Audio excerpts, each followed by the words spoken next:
Hey, what's up guys? It's Yan.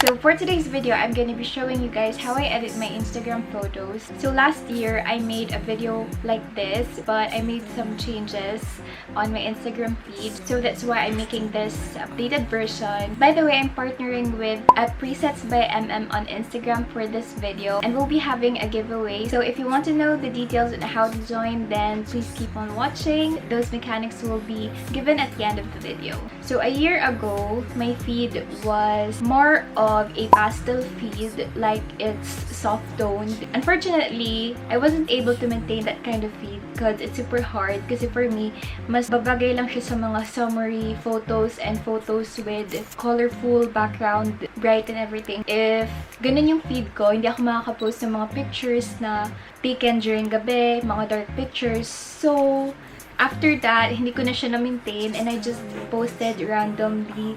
May mga bright and then meron din mga dark photos. So I just posted whatever I want. Freedom lang siya. And then this 2020, I started to have a feed again. But right now, I'm not that kind of strict when it comes to the filters or presets that I'm gonna be using. Basta ang goal ko lang is to achieve that kind of vibe. And that kind of vibe is like creamy, soft tone effect. More of the yellowish, pinkish color, if you know what I mean. So if you're following me on Instagram, you can see that my photos are like that. If super bright yung photos ko, makikita mo parang more of aquatic yung color. Yeah, that's what I'm trying to achieve. Kasi hindi ko lang alam. Yun yung peg ko ngayon. So for editing, I'm still using Lightroom. So I've been using it since 2 years ago, I think.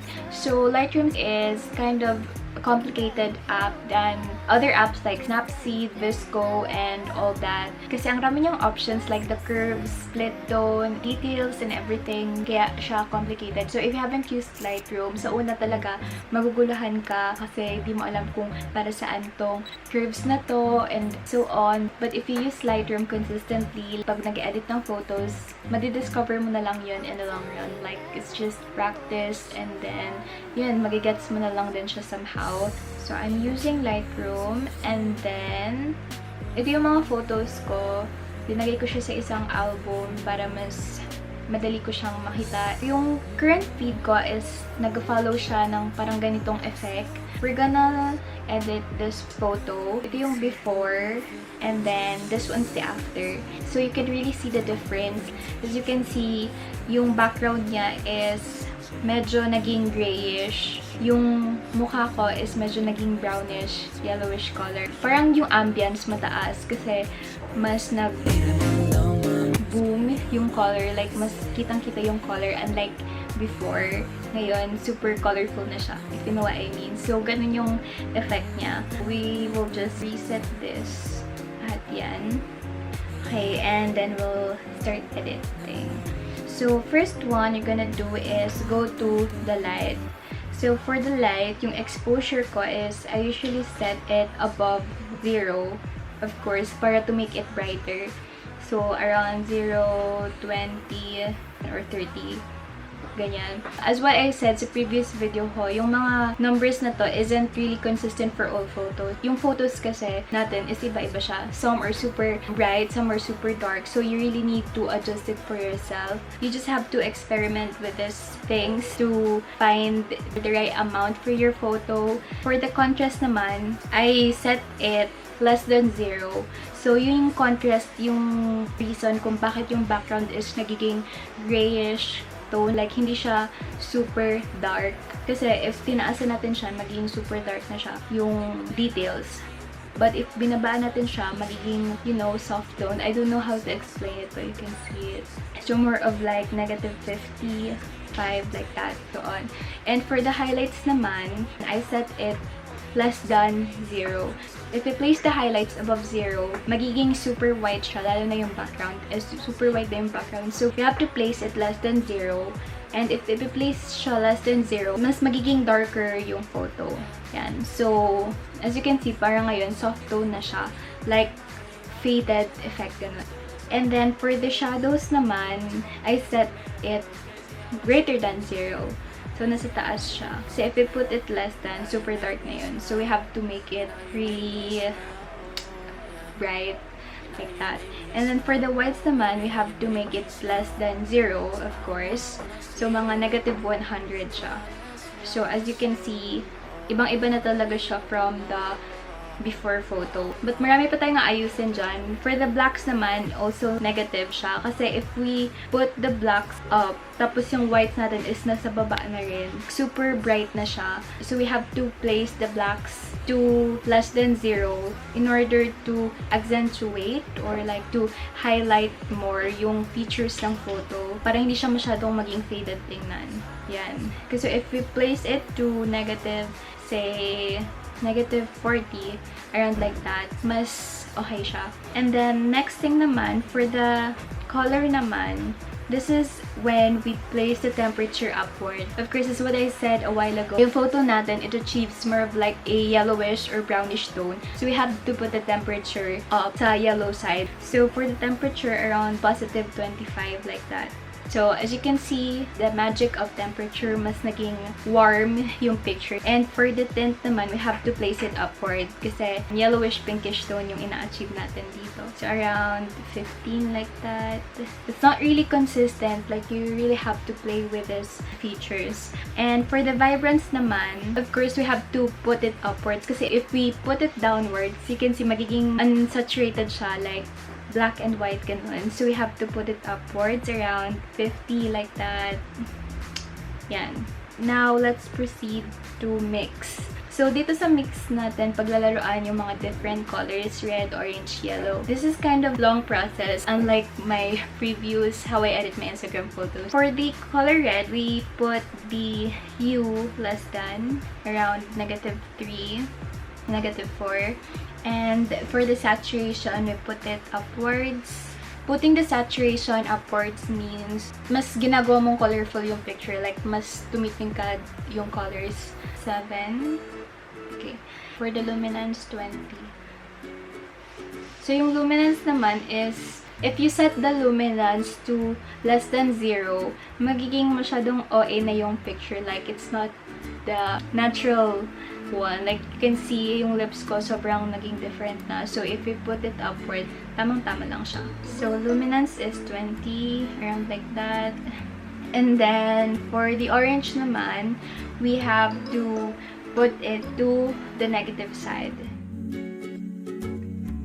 Pag positive side, it makes it more green. So, for the negative side, it makes it more red or pinkish. So, we have to make it negative 16. Saturation, negative 5. I think I'll just speed up this part so that it will be faster. Saturation, negative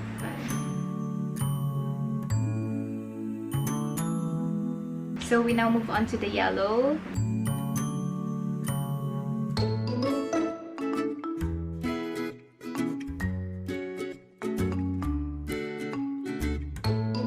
Now to the green.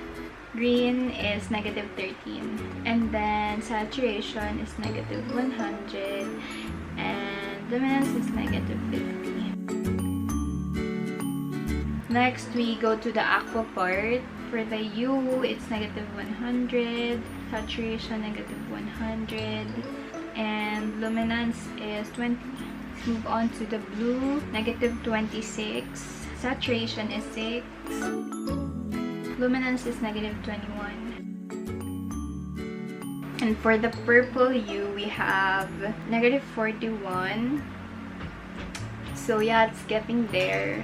Saturation is negative 100. For the luminance, nothing. Okay, so we are finally done. Yun lang yung gagalawin natin for the color mix. And then next thing is the effects. For the effects, the texture is put upwards. If you put it downwards, like, parang magiging blurry siya and glowy. So, we have to put it upwards. Around 10, I guess. So, for the clarity, this is still under the effects. We put it upwards. Kasi I put it downwards. Same lang siya. Parang magiging, hindi siya clear. Yeah. Basta, we have to place it upwards. Around 40, I guess. Mga ganyan. This clarity is just para mabigyang detail lang yung photo. Next thing is the dehaze. So, the dehaze, we put it upwards. If we put it downward, magiging super gray na yung photo. We have to place it upwards in order to give the photo that kind of details in order for the objects in the photo to be actually seen. Okay, so for the dehaze, I think it's more of like 17 to 20, like that. So, we are getting there already. And then, for the split toning, dito siya magmamatter. Yung split toning kasi, if you place it to green, magiging green na yung photo. If you place it to red, magiging red yung photo. For my feed, I use it around this area. So, mga 158 siya. Ang hirap nito makuha. 150, where's 158? Saturation is 7. Like that. We got it. For the shadows naman, we place it around 205. Like that. Mga this part. Yan. As what I've said a while ago, diba, yung tina-target ko is more of an aquatic feed. So, sa shadows, andito siya sa may part ng blue, but sa pinakababa lang. So, that's it for the highlights and shadows, and we also have to balance it. For the balance part, I think it's better if we place it to the negative side. It's more of a pinkish tone. If we place it, I think, to around negative 27, I think that's okay. And then, that's it for the split toning. For the details, this is optional lang naman. Pero, in my case, I like to sharpen the photo para mas makita yung details ng photo. For the sharpening, I place it around 20. Mga ganyan lang siya. Kasi, mas naging sharp yung photo, mas naging vivid siya. Lalo na sa mga photos na hindi siya super linaw. For the radius naman, I set it upwards. Mga 1.3, ganun. And for the masking effect, 30. Ganito tayo ka-decidido for Instagram feed. Next naman is the noise reduction. So, itong noise reduction, I usually use this one, lalo na sa mga photos na super grainy. Pero sometimes I use that kind of effect. Yung grain effect, yung tama lang. Pero yung photos na super grainy, I don't like that. So, I use noise reduction. So, basically, this noise reduction just reduces the grain or the noise on your photo. But not too much. Kasi pag too much, parang super edited ka na. Ayan, walang pores, ganun. Yeah, I just place it around 10, mga ganun lang. Kasi dito sa photo na to, it's not really grainy naman kasi it's taken by a camera. And last naman is the color noise reduction. Mga 50, ganun. And yeah, that's basically it on how I edit this one. So, if you guys are not really satisfied yet with this one, you can make minor changes. So, in my case, dito lang sa light control. For this one, I guess yung shadows ko, bababaan ko lang siya. Mga 50, ganun. Kasi super bright naman yun na isa. For the blacks naman, itong 25, I guess, okay na siya. And for the highlights, negative 100 na siguro. So, basically, yun lang naman. Like, you just have to play with those colors. I think this is okay na. You don't need to adjust yung iba. This temperature, you can adjust it depending on your picture. Of course, there's an easy way if you don't want to repeat this long process all over again. So, Lightroom makes it easy for you. So, you can just press this circle with 3 dots. And then, you have to create preset. For example, I will name the preset Creamy Preset. So that's my preset name. So it's added to user presets. And I can apply it to my other photos to make it easier for me. For example, this photo has no filter yet. So I will go to this presets. Andito lang siya sa baba. And then I will go to this one. Yan. I sometimes adjust it. Like, as what I've said, for every photo, yung preset natin is not really, like, sakto for every photo. You still have to adjust some of the parts. For dito lang, I guess, yung temperature is bababaan ko lang siya around 23 para hindi siya super yellow. Like, yung tamang color lang. And for the shadows, I guess, bababaan ko siya. For the contrast, I guess, taasan ko lang ng onte. So yeah, that's basically how I edit my Instagram photo. And just an additional tip, this feed is more favorable for bright photos, photos taken during the day. And in maintaining your photos, I guess I'd say that it's really hard to maintain your photos to achieve that feed goals. But if you really put some time on it, like in editing and planning your feed, I know it will get there.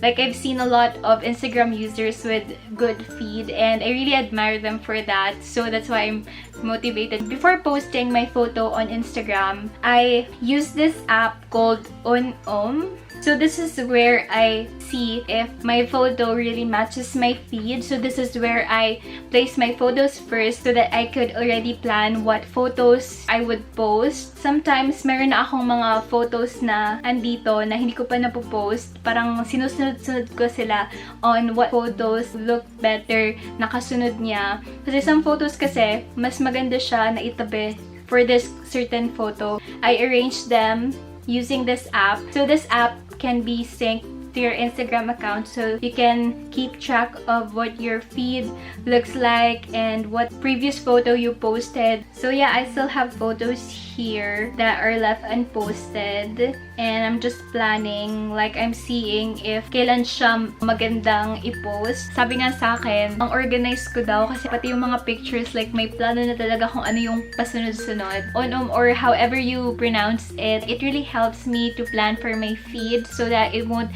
really get messy. So I'm not really saying that you should have a feed or you should be extra when it comes to posting your Instagram, because not really everyone is really into investing time in posting and editing these pictures. So I just say that you be yourself. Let your Instagram be what you want them to be. And by the way, if you didn't know presets, so presets is like a filter, but that's what Lightroom called them, presets. Just like a filter yung sa mga visco. Now you just apply them to your photo, you copy them, and then you paste them to your photo, and that's it. You just make minor adjustments to it. So if you guys are interested on using presets for your feed and you're not really into the preset that I taught you a while ago, like the creamy preset, then you can visit Presets by MM on Instagram. They offer lots of presets you can use for your Instagram feed that may suit your taste. Their preset is very diverse. You can see there's one for dark tone colors, for bright colors, for brown tone colors, pastel colors, white colors, and so much more. They also offer other products. They also have Netflix Premium, Spotify Premium, and other paid apps like the Canva, Unfold Plus, Story Art Pro, Prequel, Goldascam Pro, and a lot more. They also have ebooks. So if you guys are interested in any of that, then make sure to visit their account. Actually, they gave me preset. I have this preset called Aliyah. I really like this one because it gives me the vibes of my feed right now. For this kind of photo, I will just make minor adjustments to it in order to match my current feed. So what I'm doing is, for the shadows, I'm just gonna make it upwards so that it will be brighter. For the blacks, I'll just bring a little bit downward. For the whites, downward also. For the contrast, a little bit downward. Also for the highlights. So that's basically it. It really matches my feed so well. So this is the before photo and this is the after photo. Like, you can see the huge difference. So I showed you that because I just want to say that the preset that I created earlier, which is the creamy preset, doesn't really match every photo that I have because sometimes it's too dark and sometimes it's too light. So I make sure that I use alternative presets that somehow achieves that kind of look or achieves that kind of vibe, and I just make minor adjustments to it, just what I did for the Aliyah preset from Presets by MM. Just experiment things out. You just figure it out along the way. So that's it for this how I edit my Instagram photo. Yeah, enough with this blabbering, guys. As what I've said a while ago, I have collabed with Presets by MM. For this giveaway, 2 lucky winners will be receiving 20 presets. Yes, you heard it right. You will be receiving 20 presets from Presets by MM. 20, guys, you know 20 is a big number per preset. Like, you can have lots of presets there that you really want. So you just have to follow these rules in order for you to get a chance to win those 20 presets. So the first one is to subscribe to my YouTube channel, and then make sure to like this video. Follow me, Salvosa, and Presets by MM on Instagram. Like and share my Instagram post regarding this giveaway. Place it to your Instagram story and then mention us, me and Presets by MM. It's found on my Instagram, so you just search my username Salvosa. Lastly, we have to tag one friend in the comment section and on the giveaway post on Instagram. One tag is equal to one entry, so if you tag lots of persons, then more chances of winning. Multiple entries are allowed, but different persons at the same time on one comment is not allowed. So just a note, we'll be checking if you followed all the instructions. Those with incomplete entry will be disqualified, so make sure to follow these instructions to make your entry valid. And winners will be announced on May 20, 2020 on my Instagram story. So yeah, I encourage you guys to join this giveaway. It's 20 presets, guys, so sayang naman. I hope you guys enjoyed watching this video. If you do, please give this video a thumbs up and don't forget to subscribe to my YouTube channel. I just want to say that this is not the giveaway that I promised before for hitting 1K subscribers. I also have a different giveaway for that. Since we are on enhanced community quarantine, I don't have time to buy stuff and so on. So yeah, I just want to clear them up. Thank you for watching. Bye. I wish I could be with you. 같이 걷고 싶어. Tell me anyway.